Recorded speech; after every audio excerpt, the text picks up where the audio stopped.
Al aslu baqa'u makana ala makana. Al aslu adapun yang pokok atau dasar. Asal itu aslu itu asal, dasar. Adapun yang pokok atau yang dasar itu baqa'u ketetapan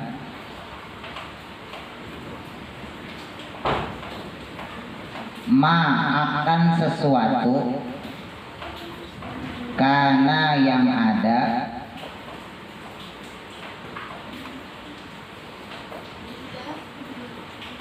ala makana menurut keadaan semula. Adapun yang pokok atau dasar itu secara ketetapan berlaku sesuatu itu pada keadaan semula, ya, menurut keadaan semula. Maksudnya apa? Jadi dasar suatu hukum, ya, kalau kaidah fikih berarti kita belajar fikih ya, belajar fikih.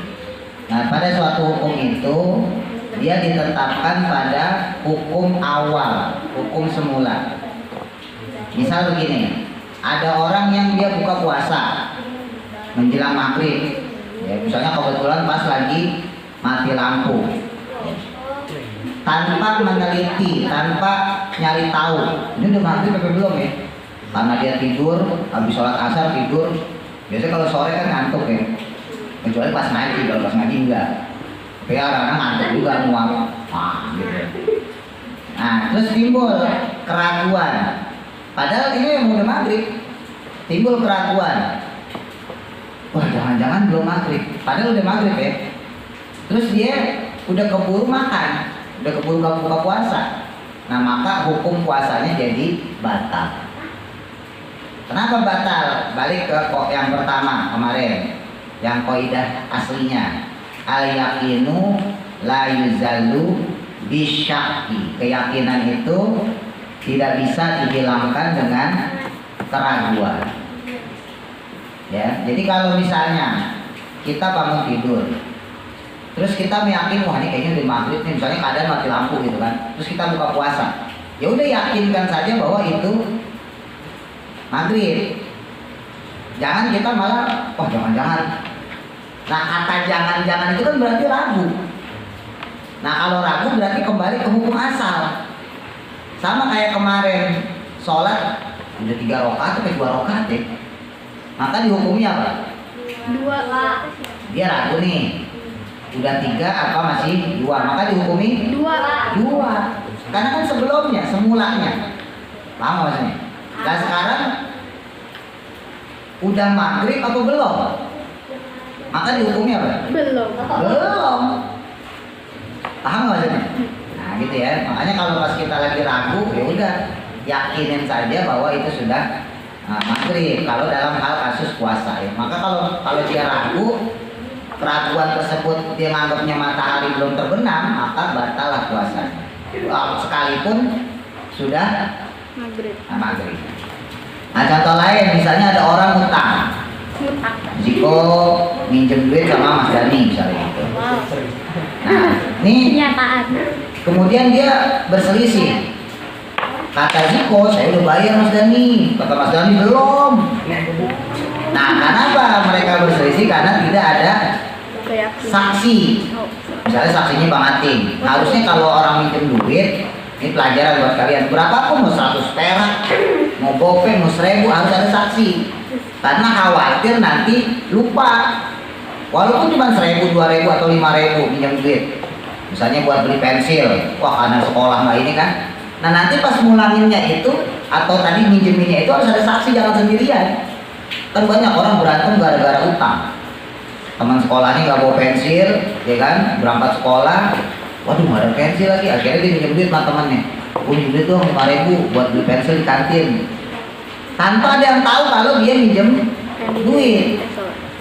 Nah, ini kalau dia ke kantin terus minjem duit, dibeliin buat beli pensil, terus besoknya yang minjemin lagi, dia bisa aja ngomong, emang saya punya utang sama kamu? Bisa nggak? Bisa aja kan tidak ada saksinya. Atau sebaliknya tadi, misalnya kayak kasus Jiko, misalnya gitu ya. Jiko dia mulangin, kata maksudnya kapan mulanginnya? Karena nggak ada saksi yang melihat dia mulangin duitnya. Nah kalau dalam kasus kayak gitu gimana? Apa yang dihukumi? Udah bayar atau belum? Belum. Udah. Hah? Belum. Maka dihukumi apa itu kalau kayak gitu? Belum. Maka pemberi hutang, berarti dalam hal ini misalnya Mas Dani ya, maka dia dimenangkan. Kenapa? Hakikat udah bayar hutang apa belum? Hukum asalnya apa? Belum. Bisa nggak bedain? Kayak tadi sholat 3 rakaat apa 2 rakaat, maka dihukumi 2 rakaat. Udah maghrib apa belum? Maka dihukumi belum. Nah sekarang udah bayar utang sama belum bayar utang. Belum. Maka yang hukum asalnya apa ya? Belum bayar utang. Paham ya? Nah makanya hati-hati, ini mumpung kalian masih kecil. Dulu Pak Ustadz juga gitu sering, ada orang minjem duit cuma 5.000 doang, 5.000, 10.000. Gila kita kepepet ya kan, wah duit kita habis sudah jajan, kebetulan pensil patah atau pulpen patah, rusak, nggak nyata. Pengen beli pensil, oh iya dia kan punya utang. Kita minta tuh, kemarin kan kamu punya utang, nah saya bayar dong. Saya nggak punya pulpen nih. Kata dia orang saya udah bayar. Nah gimana tuh? Karena nggak ada saksinya.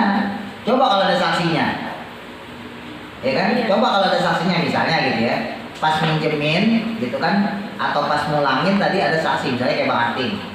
Oh iya dia udah bayar. Nah kadang-kadang kan yang kayak begitu main ngotot-ngototan. Tahu nggak main ngotot-ngototan? Main tarik-tarikan urat. Akhirnya yang suaranya kenceng yang menang, udah ngalah aja deh. Emosi. Orang tuh bayar belum bawa gitu, teriak-teriak gitu. Udah kalau kayak gitu udah males udah ngurusinnya. Gitu ya. Nah, ada yang serupa dengan kaidah tadi yaitu al-aslu bara'atud dhimmat. Al-aslu adapun yang pokok atau yang dasar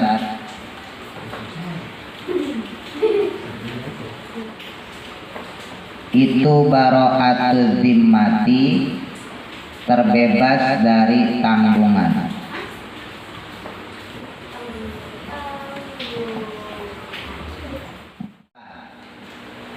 Adapun pokok atau yang dasar bagi manusia itu adalah bebas dari tanggungan. Contohnya apa? Misalnya ada orang terdakwa nih, dia masuk pengadilan ya. Nah dia menolak untuk disumpah, kan kalau di pengadilan disumpah ya pakai Al-Quran. Saya bersumpah bahwa saya akan berkata dengan yang benar, tidak sumpah palsu gitu kan.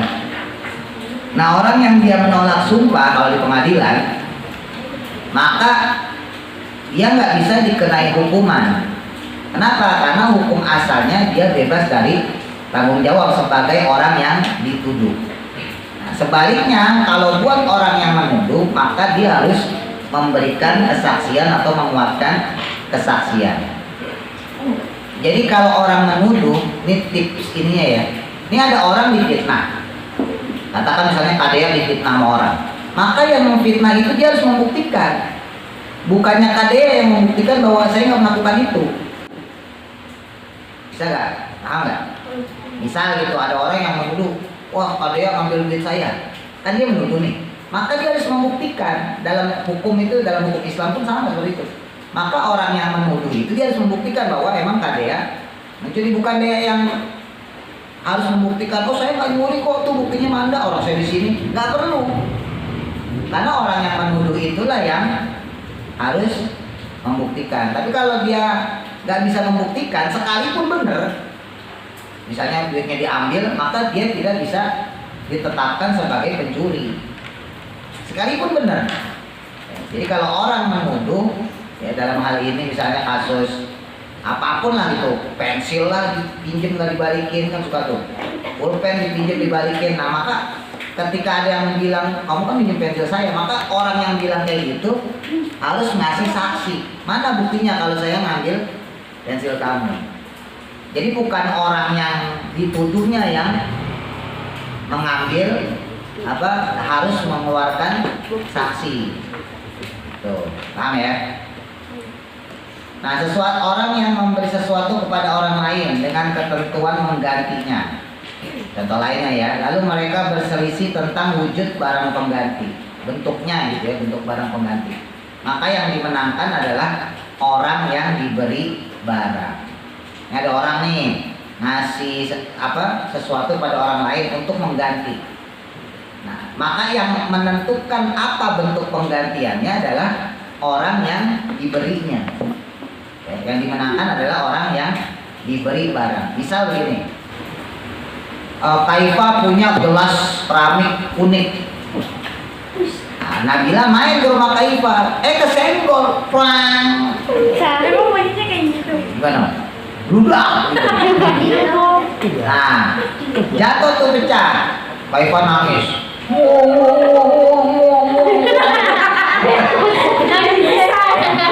Nangis 7 hari 7 malam. Ya kan? Tanyain sama bundanya, kenapa Kaifa nangis gitu? Diam, akhirnya dia baru ngomong.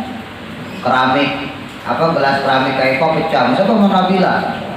Akhirnya Nabila dipanggil. Nah, kan harus diganti nih. Cuman masalahnya kagak ada yang punya itu gelas keramik itu. Satu-satunya.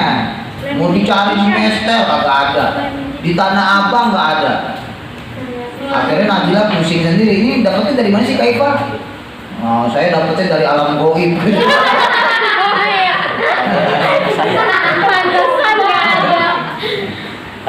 Udah pokoknya kamu harus ganti. Nah, ini kan ada 2 kasus ya. Nabila harus mengganti barang, ya berupa gelas tadi, gelas keramik. Nah, Kaifa sebagai penerima barang, orang yang diberi barang. Nah, sekarang pertanyaannya, barang yang diganti sama Nabila ini ngikutin kemauan Nabila atau kemauannya Kaifa yang punya barang? Nabila. Nah, itu dia. Maka karena yang punya barang adalah Kaifa, hukum semulanya kan punya Kaifa. Ya enggak? Maka gantinya harus sesuai permintaan Kaifa. Misalnya seandainya Nabila beliin bukan dari keramik, dari marmer. Wah, terus kata Kaifa nggak mau, saya maunya yang dari keramik. Walaupun bentuknya nggak seperti itu. Nah, itu boleh. Kenapa? Karena asal mula tadi tuh. Asal mula yang dasar yang pokok tersebut adalah hukum buat si Kaifa yang punya barang.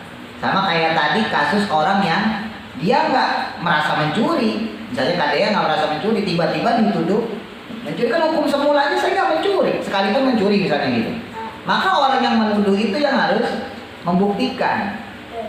Nah, begitu pula dengan kasus misalnya Kaifa tadi. Barangnya jatuh, pecah, pram, sama Nabila. Karena Kaifa nggak punya tanggungan, Nabila yang bikin gara-gara, kan gitu. Ya nggak? Nah, maka barang yang diganti tadi harus sesuai dengan keinginan Kaifa. Tapi tentunya barang yang diganti itu ya harus sekufu. Sekufu itu setara. Misalnya harga keramik, gelas keramik berapa sih kira-kira? Dapat gak? 20.000? Ya. 30.000. 30.000? 30.000. 50.000? 100.000? Dolar. Berapa? 1 juta. Taruhlah 100.000 ya. Nah, 100.000. Nah, kebetulan dapatlah barang Nabila sesuai yang dipengenin sama Kaifa. Pokoknya harus gelas keramik. Dapatlah yang harga 75.000. Itu nggak masalah, karena dari 100 ke 75 kan nggak terlalu jauh. Atau misalnya dapat harga lebih dari 100, harganya 125 lebih ya. Nah, itu juga nggak masalah. Yang penting jangan harganya 100.000 diganti yang 10.000. Itu gelas plastik namanya. Nah, ini jauh, paham ya? Jadi selama masih setara itu nggak masalah. Begitu juga Kaifa, nggak boleh dia nuntut mentang-mentang, wah kan secara hukum terserah saya mau diganti apaan. Terus Kaifa bilang, udah ganti aja sama mobil. Nah, sama mobil kan gak ada BMW. kagak setara. Jauh BMW lah. banget. Mobil-mobilan. Bajanya warnanya. Bajanya merah warna. Kaya. Yang yakin. Kaya. Man adapun barang siapa tayak ona yang yakin gitu. al-fi'la, melakukan sesuatu, wasyaka, namun ragu, fil qalili, dalam sedikit, awil kathiri, atau banyaknya. Humila, maka dihukumi alal qalili, dengan hukum yang sedikit. Li'annahu, karena sesungguhnya yang demikian itu, yang sedikit itu, yang qalil rujuknya, itu al-mutayaqqanu, meyakinkan. Contohnya apa? Ragu dengan sholat, ya kan? Berapa rakaat nih? 2 apa 3? Maka dihukumi 2. 3 apa 4? 3. Dia misalnya, nah dia deh. Manda misalnya halangan. Kebetulan halangan pas puasa. Misalnya nggak puasa 6 hari. Terus diganti sekali, karena ngegantinya nggak langsung, kan kadang suka males orang. Ya. Ganti sehari, besoknya enggak, bulan depan baru ganti lagi. Nah, terus Manda pas bulan sebelum mau Ramadan lagi ragu. Saya udah ganti puasa saya berapa ya? 4 atau baru 3 ya? Atau udah 6 ya? Ayo, dihukumi berapa? 3, 4. 3, paling kecil, paling kecil. Saya udah ganti loh. Walaupun udah sampai 5 aslinya, tetap dihukumi keraguan yang paling kecil. Makanya buat perempuan khususnya, Kadea, Kamanda yang udah halangan, ntar Kawidit, Misul, Nabila, Ude, hati-hati kalau habis puasa buru-buru dikodok. Ntar kalau udah keterusan tuh biasanya malas. Nah itu kalau sampai kelewatan sampai Ramadan lagi, nah itu maka harus bayar puasa juga plus bayar fidyah. Fidyah itu beras kurang lebih 3/4 liter. Jadi kalau 1 liter misalnya segini gitu ya, nah 3/4-nya berarti kurangin aja sedikit lah. Kalau Mbak mau ribet ya udah 1 liter aja. Wow. Kalau misalnya nggak terbayar sampai Ramadan tahun depan. Jadi misalnya tadi Kamanda 6 hari karena halangan, kan belum diganti ya. Nah maka sampai Ramadan kemudian, aduh besok udah puasa saya belum kodok. Ah maka tetap puasa yang sekarang tetap besok puasa. Nah setelah bulan Ramadan selesai, Idul Fitri dan seterusnya, ketika mau kodok maka bukan cuma kodok puasa doang, kena denda. Bayar fidyah sebanyak 3/4 liter. Ya taruhlah 1 liter, kalau 1 liter berarti kali 6 liter. Dikasih ke siapa? Dikasih ke fakir miskin. Terserah mau kasih ke siapa aja. Gitu ya. Nah, hati-hati makanya. Ini kalian harus tahu, khususnya yang perempuan, karena nanti kalian gede nikah, ya kan, punya anak. Nah nanti banyak tuh di situ. Biasanya nggak puasa gara-gara hamil, ya kan, nggak puasa gara-gara menyusui. Nah itu biasanya utangnya makin numpuk. Iya, kalau dari kecil dibiasain dikodok, nanti kalau udah pas gede gitu ya, pas sudah punya suami hamil, habis itu kodok nggak kaget. Makanya semuanya perlu pembiasaan dari masih kecil. Hati-hati jadinya. Niatnya gimana? Masih ingat nggak? Yo, niat kalau puasa gimana? Nawa itu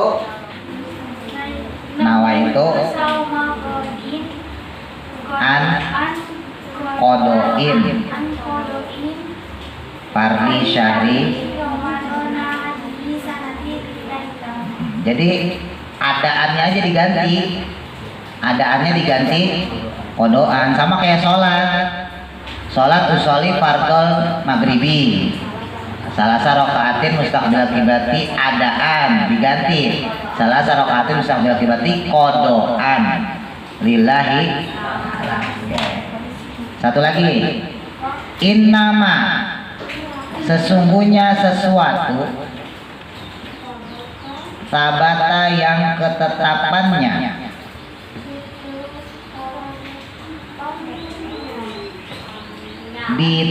diyakinin dengan sesuatu yang meyakinkan, maka layar tafi'u tidak dapat diubah hukumnya. Layar tafi'u itu artinya sebetulnya diangkat ya, tapi maksudnya di sini diubah hukumnya, illa kecuali diyakinin dengan sesuatu yang meyakinkan pula.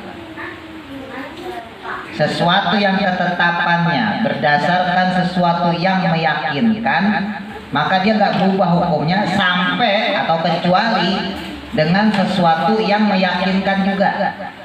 Coba beri contoh kayak tadi kasus utang, kasus apa tadi, sholat, kasus puasa yang menjelang maghrib. Coba beri contoh.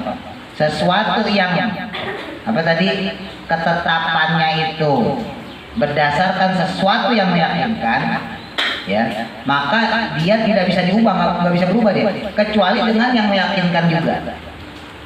Ayo coba beri contoh. Pak Ustadz kasih contoh misalnya tadi kasus utang deh, ya kan? Nih saksinya bahwa saya sudah bayar. Dipanggil lah sama Jiko parkir. Dia sini dia, tanggil. Kan saya udah bayar ya utang saya waktu itu sama Mas Dari sekian, iya. Tadi kan hukum asalnya si Jiko belum bayar kan? Hukum asal loh. Udah bayar utang kok belum bayar utang, maka hukum asalnya belum bayar utang. Nah sekarang itu yang meyakinkan ya, belum bayar secara hukum. Nah kemudian Ziko menghadirkan saksi, nih berarti kan meyakinkan baru kan, maka batallah hukum yakin yang pertama tadi. Yang tadinya terhukumi belum bayar, maka karena ada saksi yang menetapkan bahwa Ziko udah bayar, maka di situ berubah hukumnya menjadi sudah. Ayo contoh lain. Yang bisa ngasih contoh boleh pulang. Oh kalau bulan saya yakin tapi sekarang harus yakin kalau ini tidak mau. Udah panggil terus? Mesti bulan yakin lah. Harus yakin. Kalau kan kalau itu batal. Gimana? Maksudnya puasa. Ini kan puasa nih, kayak tadi kasusnya puasa. Belum aku udah masuk maghrib, karena mati lampu, dia langsung makan. Pas makan itu ragu kan, udah maghrib belum ya? Tadi hukum asalnya gimana kalau hukum asal? Belum. Batal nggak puasanya? Batal. Tiba-tiba mamanya dia teriak. Buka dia. Enak banget. Berarti kan ganti kan hukumnya kan? Ada sesuatu yang meyakinkan. Apa yang meyakinkan tadi? Suara teriakan. Suara teriakan mama dia bilang bahwa itu sudah harusnya secara hukum batal, orang belum jelas. Udah maghrib apa belum maghrib? Hukumnya apa? Belum. Tadi apa yang makan aja? Berarti kan batal kan? Sekalipun udah maghrib, sekalipun sudah, walaupun udah maghrib, tapi karena dia ragu, ini udah maghrib apa belum? Berhubung udah lapar, perut kucuk-kucuk, kaki udah miring, akhirnya udah makan nih. Nah, maka kalau secara hukum batal puasanya. Harusnya datang keyakinan yang berikutnya, yang lebih meyakinkan. Suara teriakan. Udah, buka.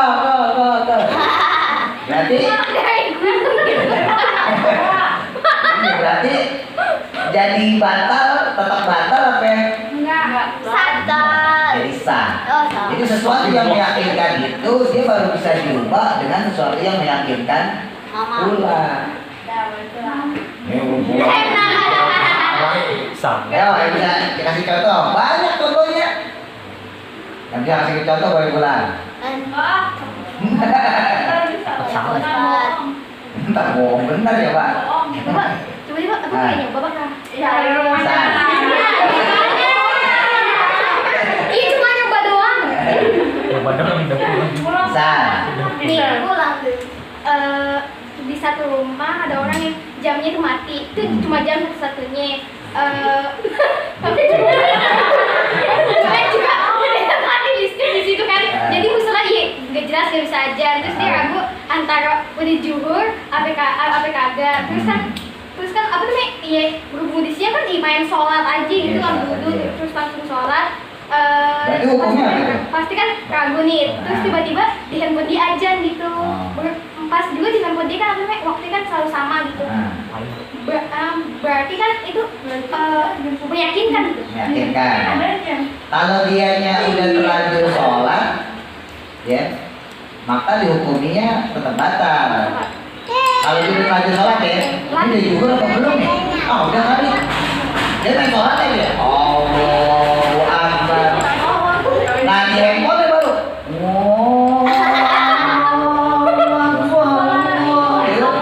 Dapat pengalaman aku itu masalahnya. Berarti kan yang meyakinkan kan? Karena alarmnya disetel sesuai dengan jam waktu sholat, ya nggak? Maka itu jelas lagi, berarti sholat yang dilakukan itu batal. Justru itu kan meyakinkan bahwa dia kan udah takbiratul ihram. Udah juhur apa belum ya? Udah kali, wudhu, sholat. Allahu Akbar. Akbar kabira, alhamdulillah kabira. Ya kan gitu masih lagi. Allahu Akbar. Nah otomatis apa ya? Nggak sah sholatnya jadi nggak sah, harus dibatalin. Wah baru aja. Kayaknya kecewa banget ya. Bagunya nggak terakhir. Belum sampai terakhir. Gitu. Ayo, kasih contoh lagi yang lain. Wih, pulang. Itu kan salah tadi. Banget. Contoh lain. Satu per minggu. Ada orang pakai baju koko, sarung dia sholat. Ya. Dia lagi sholat nih, Allahu Akbar. Lagi sholat, ya sesuai jam sholat. Terus tiba-tiba dia ngerasa ada cicak. Kan? Kebetulan cicak habis arisan. Cicak habis arisan ramai banget kan? Dia lagi sholat. Dia nggak tahu lagi sholat ya kan? Bismillahirrahmanirrahim. Alhamdulillah. Cicak. Nah terus dia berasa kayak ada cicak sih. Nah pertanyaan Rosa, batal nggak sholat? Batal. Nanti nggak tahu. Enggak. Dia berperasaan. Batal nggak ya sholat saya? Batal. Nah berarti belum paham. Enggak batal. Oh iya. Batal apa belum? Maka dihukumi belum. Sama kayak wudhu. Ini kita lagi wudhu nih. Udah wudhu. Masih ingat yang kemarin? Wudhu terus berangkat ke musola. Tadi saya batal apa enggak ya? Maka suci atau tidak suci, maka tetap dihukumi suci. Beda udah wudhu apa belum wudhu. Kalau udah wudhu apa belum wudhu, saya udah wudhu apa belum wudhu ya? Maka hukum dasarnya udah wudhu belum? Belum. Tapi ketika udah berwudhu, kita berwudhu nih, kan suci kita. Jadi batal. Batal apa enggak ya? Enggak. Maka dihukumi nggak batal. Sama sama sholat. Saya batal apa enggak ya? Kan dia kagak kentut. Kecuali dia kentut. Wah. Baru batal ya kan? Jadi kan dia kagak kentut. Kagak kentut, kagak buang air kecil, kagak buang air besar. Dia cuma berperasaan. Ini kok kayak ada yang jatuh nih di kepala saya nih. Dia nggak tahu kalau di situ ada cicak lagi rapat. Dia taunya kayak ada perasaan jatuh. Batal atau enggak sholatnya? Enggak. Sekalipun ketika ada najis yang terkena di badan kita kan sholatnya batal. Ya, sholat itu tidak sah jika tempatnya, bajunya gitu kan dalam keadaan najis. Kan syaratnya sholat apa? Badan suci, badan, pakaian, tempat. Badan suci, pakaian suci, tempat juga suci. Kan gitu. Nah otomatis kalau najis sah nggak sholatnya? Enggak. Nah sekarang pertanyaannya ini kejatuhan cicak, dia kan tidak tahu. Gitu ya. Jadi dihukumi tidak batal. Nah pas dia tahiyatul sholat terakhir, cicak masih ada di pecinya. Ya. Lalu dia kemudian assalamualaikum, assalamualaikum, assalamualaikum warahmatullahi wabarakatuh. Kan penasaran tuh, langsung dibuka. Waduh. Datang sesuatu yang kemudian meyakinkan diri dia. Berupa Nah, otomatis sholat yang tadi dilakukan menjadi batal. Kenapa? Ada sesuatu yang meyakinkan yang baru. Gak apa-apa kalau nggak dibuka. Justru kalau nggak dibuka nggak batal dia. Iya. Dia jalan aja sampai rumah gitu, taruh peci gitu kan. Nggak batal justru. Tapi ketika dia buka pecinya, waduh. Nah, karena dia tahu saat itu juga bahwa ada cicak sudah batal. Nah, itu dia. Beda halnya tadi, dia pulang, dia nggak buka pecinya, udah pulang aja ke rumah. Pulang ke rumah, peci ditaruh, dia main, gitu kan? Nah dia pulang ke rumah, pengen sholat asar, tadi sholat juga, pengen sholat asar. Pas dia lihat, wah, ada yang cicak. Yang sholat yang tadi nggak batal. Kenapa? Karena bisa aja cicak tadi baru jatuh pas dia keluar. Paham nggak? Sama misalnya gini, contoh yang gampang. Misalnya Wiwit sholat di musola. Pas sholat di musola kebetulan di belakangnya Naila. Selesai, assalamualaikum. Terus Naila bilang, Kak Wiwit itu mukenanya ada itunya cicak. Nah maka Kak Wiwit tadi karena ada sesuatu yang memberitahu, yang meyakinkan, maka sholat yang tadi tidak sah. Batal. Paham ya? Nah ini kasus kedua. Wiwit tadi pakai mukena ya. Terus dia pulang, dia berangkat ke pengajian, dia pulang. Mukena diberesin, berangkat balik lagi ke pengajian. Pas balikin mukena, dilihatin, ada cicak. Nah itu sholat yang tadi gak batal. Bisa gak bedain? Kenapa? Karena bisa aja itu cicak tadi baru ada pas lagi ngelepit mukena. Bukan pas selesai sholat. Bisa nggak bedain? Kalau pas selesai sholat, kalau tadi misalnya kawin, misalnya siapa lah, Jiko lah, ya kan? Jiko peci, sarung. Kalau langsung dikasih tahu, misalnya Mas Dani kasih tahu, oh itu ada cicaknya kok. Nah maka sholat yang tadi nggak sah.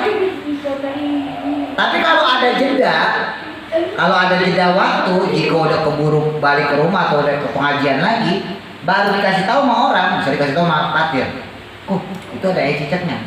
Nah maka sholat yang tadi tetap sah. Kenapa? Karena bisa aja cicak tadi baru ada pas Jiko berangkat dari musola ke sini, bukan pas lagi ada pas lagi sholat. Paham ya? Udah segitu aja dulu. Artinya ditulis di rumah, tugasnya ditulis di rumah artinya sama keterangan atau contoh-contoh yang tadi kan banyak tuh. Contoh puasa, apa lagi? Utang, sholat, wudhu, bikin contohnya.